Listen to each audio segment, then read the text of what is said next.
নমস্কার বন্ধুরা। একাধিক গুণে গুণান্বিত সর্বোপরি শিল্পী সলিল চৌধুরী মহাশয়ের জন্মশতবর্ষে তার প্রতি আমার শ্রদ্ধার্ঘ্য নিবেদন তাঁরই বিরচিত একটি ব্যঙ্গ বিদ্রুপাত্মক কবিতা একা নড়ে কানে করে পরিবেশনার মাধ্যমে। একা নড়ে কানে করে তেঁতুল পাড়ে ছড়ে ছড়ে, এক হাতে তার নুনের ভার আর এক হাতে ছুরি, কান কেটে নুন ঘষে বেড়ায় বাড়ি বাড়ি।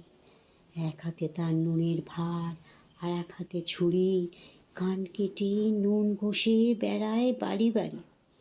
কানপুরেতে একানোরের মস্ত বড় মকান, হরেক রকম কানের শেথা কানোহারির দোকান।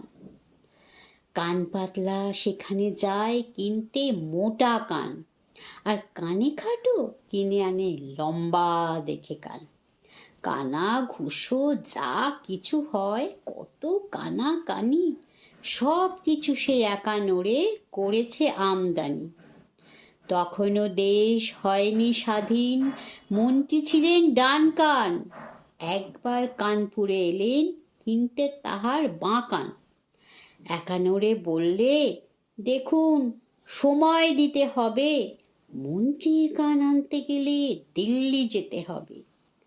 মন্ত্রীর কান আনতে গেলে দিল্লি যেতে হবে।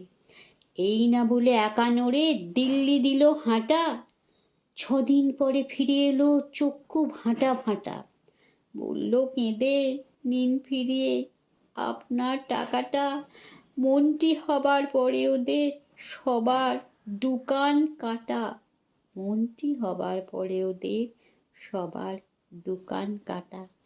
ভালো থাকবে সবাই, নমস্কার। শিল্পী সলিল চৌধুরী সম্পর্কে দু একটি কথা। তাঁর জন্ম 19শে নভেম্বর 1995 সাল। তিনি একজন ভারতীয় সঙ্গীত পরিচালক, গীতিকার, সুরকার, নাট্যকার, লেখক, কবি ও কথা সাহিত্যিক, সর্বোপরি মহান শিল্পী। শুধু বাংলা নয়, হিন্দি ও মালায়ালাম চলচ্চিত্রেও কাজ করেছেন চরম সফলতার সাথে। সেতার, বাঁশি সহ বহু বাদ্যযন্ত্রেও তিনি পারদর্শী ছিলেন।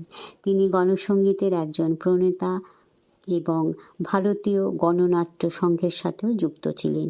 তাঁর জীবনাবসানের দিনটি ছিল 5ই সেপ্টেম্বর 1995 সাল, কিন্তু তিনি অমর হয়ে থাকবেন তার বহুমুখী সৃষ্টির মধ্যে।